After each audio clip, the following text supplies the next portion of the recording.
Number ہے. اس پر بات کرنے کے لیے ہمارے ساتھ موجود ہیں جناب فیض رحمان صاحب, سینئر صحافی ہیں, واشنگٹن ڈی سی سے ہمیں جوائن کر رہے ہیں. بہت شکریہ جناب فیض رحمان صاحب.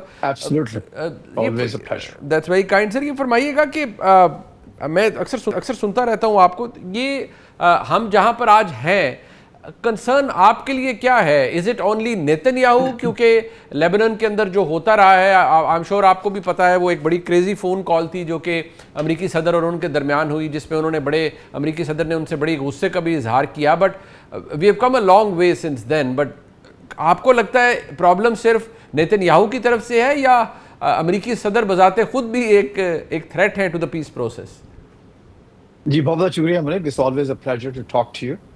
آپ ماشاءاللہ ان چند مائنڈ میں سے ہیں جو ایسے سوالات کرتے ہیں جہاں ذرا تھوڑا سا پڑھ کے اور سوچ سمجھ کے آنا پڑتا ہے. Thank you. اچھا اب دیکھیے, اس میں تو کوئی شک نہیں ہے کہ جو نیتن یاہو ہے وہ تو ایک گیون ہے. وہ شروع سے اس کی ایک لائن ہے, اسرائیل کی اپنی لائن ہے, وہاں کے جو پولیٹیشینز ہیں, جو بلسٹر سامنے آ رہا ہے, بالکل واضح ہے. لیکن اس کے ساتھ ساتھ آپ دیکھیے کہ جس کی کہ وہ ایک ذیلی اسٹیٹ ہے, اس میں کوئی شک نہیں ہے کہ ناٹ 100%, 90% ان کا تمام دار و مدار امریکہ کی جنراسٹی اور ان کی اپنی ہیلپ پر ہے, ٹیکنالوجیکل, ملٹری, ہر لحاظ سے. تو اس کا یہاں پر صدر ٹرمپ نے اور خود جے ڈی وینس نے جو کہ لیڈ کر رہے ہیں پورے مذاکرات کو, بہت واضح پوزیشن لی ہے. اور لگتا یہی ہے کہ اسرائیل کو, نیتن یاہو کو, صدر ٹرمپ اور وائس پریزیڈنٹ دونوں کا پاس رکھتے ہوئے کچھ نہ کچھ باتیں ماننا پڑیں گی, اور وہاں سے آپ اتنا شاید دیکھیں گے یہ کچھ معاملات درست ہوتے ہوئے نظر آئیں گے. لیکن جیسا کہ ابھی خود آپ نے اپنے انٹرویو میں فرمایا کہ دیکھیے بہت سے معاملات ایسے ہیں جو نہ صرف یہ کہ اسرائیل بلکہ خود امریکہ کی جو ڈیموکریٹک پارٹی ہے اس وقت, وہ صرف اور صرف صدر ٹرمپ کو نیچا دکھانے کے لیے اور مڈ ٹرمز جو ہونے والے ہیں اس میں اپنی ایک جیت ظاہر کرنا یا اس کو حاصل کرنے کے لیے وہ یہ چاہتے ہیں کہ اس ڈیل کو یا اس مذاکرات کے پورے عمل کو انڈرمائن کیا جائے اور بتایا جائے کہ صدر ٹرمپ نے ایکچولی اپنی شکست تسلیم کی ہے. تو اس وقت پوری ڈیموکریٹک پارٹی اس وقت اس کی مخالفت کر رہی ہے, اور یہ بہت بڑا خطرہ ہے. ظاہر ہے کہ 2.5 سال اب رہتے ہیں تقریباً ان کے پاس. اگر 2.5 سال بعد ایک دوسرا ایڈمنسٹریشن آتا ہے تو ایرانینز کے لیے ایک بہت بڑا ایک لمحہ فکریہ ہوگا, اور دوسرے ایون میڈیٹرز کے لیے کہ اگر ڈیموکریٹک پارٹی کی اس وقت یہ پوزیشن ہے تو 2.5-3 سال بعد, 4 سال بعد کیا ہوگی. نمبر 1. نمبر 2 یہ کہ خود دیکھیں ایران میں بھی ایسے معاملات ایسے چل رہے ہیں, خود آفیشل آپ یہ دیکھیں کہ جس کا بھی آپ نے ذکر کیا برگن اسٹاک میں, کہ وہاں پر باقاعدہ مطلب جو IAEA کے لوگ وہاں موجود تھے, لیکن اس کے باوجود ان کا یہ کہنا اب ایران کی پوزیشن ہے کہ نہیں ہم نے اجازت نہیں دی. جبکہ صدر ٹرمپ نے بھی تھوڑی دیر پہلے ہی آج یہاں کی صبح دوبارہ ایک ٹویٹ کیا کہ جو انسپیکٹرز ہیں, انٹرنیشنل انسپیکٹرز وہاں ہوں گے, اور وہاں ہوں گے انٹرنیٹی کوٹ ان کوٹ, یعنی مستقل وہاں موجود رہیں گے اور ہمیشہ رہیں گے. تو اس کا مطلب جو ہے اس وقت واضح طور پر پھر آپ کو ایک چیز تھوڑا سا کریک نظر آ رہا ہے, if not rupture totally crack definitely. اچھا دوسری بات, پھر غالباف صاحب نے ایک اور بیان دے دیا, انہوں نے کہا کہ ہم اسٹریٹ آف ہارمز کا انتظام ہم سنبھالیں گے. اگین قطر اور دوسرے جو ریجنل اسٹیک ہولڈرز ہیں, خود پاکستان اور امریکہ جو مین اس کا فریق ہے, اس پر کیا اس کی پوزیشن ہے وہ بھی آپ کو واضح طور پر نظر آتی ہے. تو بہرحال دیکھیے اچھی بات یہ ہے کہ معاملات آگے بڑھ رہے ہیں. یہ اپس اینڈ ڈاؤنز, یہ بمپس ہیں, یہ رہیں گے. اور 60 دن کا جو آپ نے ذکر فرمایا ابھی, تو میرا اپنا خیال یہ ہے کہ پاکستان کی ریکویسٹ پر دوبارہ کوٹ ان کوٹ یہ جو پیریڈ ہے یہ دوبارہ بڑھے گا. اگر 60 روز میں معاملات طے نہیں ہوئے تو یقیناً بات آگے بڑھے گی. وار از اوور ان مائی اوپینین. اب ایسا نہیں ہوگا کہ امریکہ دوبارہ حملے شروع کرے گا یا کوئی اور اسرائیل کو اس بات کی اجازت دے گا کہ وہ حملے کرے. اور لیکن آج دیکھیے بلاکیڈ بھی انہوں نے باقاعدہ پورا فلی اٹھا لیا گیا ہے وہاں سے. جو امریکن بلاکیڈ جو ناکم بندی تھی اس کو بھی ختم کر دیا گیا ہے. انہوں نے یہ ضرور کہا ہے ٹرمپ نے کہ ان کے وہاں پر شپس موجود رہیں گے, لیکن بلاکیڈ اب نہیں ہے. تو معاملات بحیثیت مجموعی اچھی طرح آگے بڑھ رہے ہیں. لیکن جیسا کہ خود آپ کے سوال کا جو ایک بہت بڑا حصہ یہ تھا کہ کیا کچھ ایسی چیزیں ہیں جو اس ڈیل کو اسپوائل کر سکتی ہیں. دیکھیں منی باٹم لائن یہ ہے کہ اب دونوں فریقین اور پوری دنیا یہ سمجھ چکی ہے کہ اس پورے معاملے کا کوئی بھی ملٹری حل نہیں ہے. نمبر 1. نمبر 2 یہ کہ بہت سے لوگ یہ کہہ رہے ہیں کہ جو 14 نکات جس پر کہ ایک میمورنڈم آف انڈرسٹینڈنگ سائن کیا گیا ہے, مفاہمت ہوئی ہے, وہ فیوریبل ہیں ایران کے لیے زیادہ. لیکن باٹم لائن یہ ہے کہ سب کے لیے ون ون ہے، اور وہ جو پوائنٹس ہیں لاجیکل ہیں، بلکہ جب وہ پوائنٹس آئے سامنے تو امریکہ نے یہی کہا، ایک مشہور شعر ہے، اس کا دوسرا مصرع شاید آپ نے بھی سنا ہوگا کہ میں نے یہ جانا کہ گویا یہ بھی میرے دل میں ہے، یعنی یہ سب کچھ ہمارے بھی مفاد میں ہے کہ ہم وہی کام کریں۔ اور دیکھیے امریکنز اس وقت جو کام کر رہے ہیں، خصوصاً ابھی جو جیرڈ کشنر کو انہوں نے کریڈٹ دیا ہے ٹرمپ نے، کہ جو پیسے امریکہ ریلیز کر رہا ہے، انفریز کر رہا ہے، وہ صرف ہوں گے میڈیکیشنز میں، ڈرگز میں اور فوڈ میں، یعنی یہاں کو سویابین اور کارن جو کہ امریکہ سے خریدا جائے گا۔ تو ایک اگین ایک ون ون سچویشن ہے اوور آل ہر ایک کے لیے۔ ٹھیک، تو یہ کہنا کہ کوئی ایک جیت رہا ہے اور کوئی ایک ہار رہا ہے اور دوبارہ جنگ شروع ہو جائے گی، تو وہ ہم میرا خیال ہے اب ہم اس فیز سے بہت آگے نکل آئے ہیں۔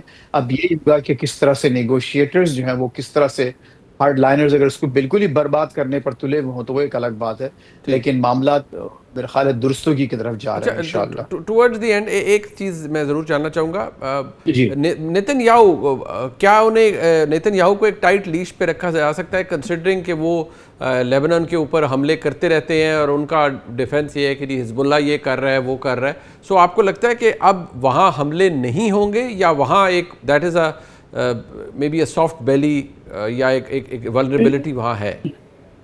دیکھیے جو وہ ہمارے پاس نا طوطے کی، کسی کی جان طوطے میں ہوتی ہے، تو وہ طوطا جو نیتن یاہو کی جان یہاں پر جو ایک اسرائیلی لابی اور جوش لابی مشہور یہاں پر ہے اس میں ہے، اور یہاں پر آپ اس لابی، ان لابیز کے حوالے سے بہت ایک بڑا چینج، بہت ایک سی چینج جسے کہا جاتا ہے وہ آپ کو نظر آتا ہے۔ ایون فاکس نیوز پر اب باتیں جو ہیں اس لابی اور خصوصاً نیتن یاہو اور اسرائیل کے خلاف سننے میں آ رہی ہیں، جو کہ کبھی ہو ہی نہیں سکتا تھا۔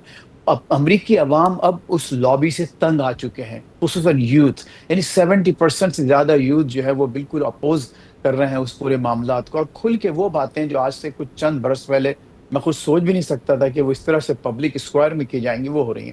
تو نیتن یاہو صاحب کی جان جو ہے اس طوطے میں ہے، اور اس طوطے کا یہاں پر برا حال ہے۔ تو جو لیش کی بات آپ نے کی ہے، میرا اپنا خیال یہ ہے کہ بلسٹر آپ کو سننے کو ملے گا وہاں سے یقیناً، لیکن ان کو نیتن یاہو کو ٹرمپ کی بات ماننا پڑے گی at the end of the day, there is no question about it. اگر وہ نہیں مانیں گے، جے ڈی وینس جو کہ لیڈ کر رہے ہیں اس وقت، بڑے مناسب آدمی لگتے ہیں باتوں سے، انہوں نے صاف صاف کہہ دیا ہے کہ آپ کے 2/3 ویپنز ہمارے ٹیکس پیئرز کے پیسوں سے جاتے ہیں، تو ہم وہ بھی ایک اشارہ۔ اچھا، پھر انہوں نے یہ بھی کہا، بہت بڑا اسٹیٹمنٹ ہے، بڑی پالیسی آپ کا شفٹ نظر آ رہا ہے، انہوں نے کہا کہ مڈل ایسٹ میں ہر ملک کو اپنے سیلف ڈیفنس کا حق ہے، صرف اسرائیل کو نہیں، تمام ممالک کو۔ تو یہ چیز آپ جو دیکھ رہے ہیں، تو میرا خیال یہ ہے کہ اسرائیل کا جو اسپوائلنگ جو ایک پوٹینشیل ہے وہ بہت حد تک کم ہو چکا ہے۔ مجھے جو اصل خطرہ ہے، جیسے خود آپ نے بھی فرمایا کہ خود ٹرمپ صاحب اگر کسی دن رات کو کوئی، اگر انہوں نے کوئی غلط خواب دیکھ کے اٹھ گئے اور معاملات کچھ دوسری طرف بڑھ سکتے ہیں، وہ ایک بہرحال ایران میں بھی اور امریکہ میں بھی یہ خطرہ ضرور ہے۔ ٹھیک ہو گیا، بہت شکریہ فیض رحمان صاحب، دیٹس ویری کائنڈ، آپ نے اپنا وقت دیا جی۔ پروگرام آپ نے دیکھا، اس کا فیڈ بیک ضرور دیجیے گا، دیکھنے کا بہت شکریہ، خدا حافظ۔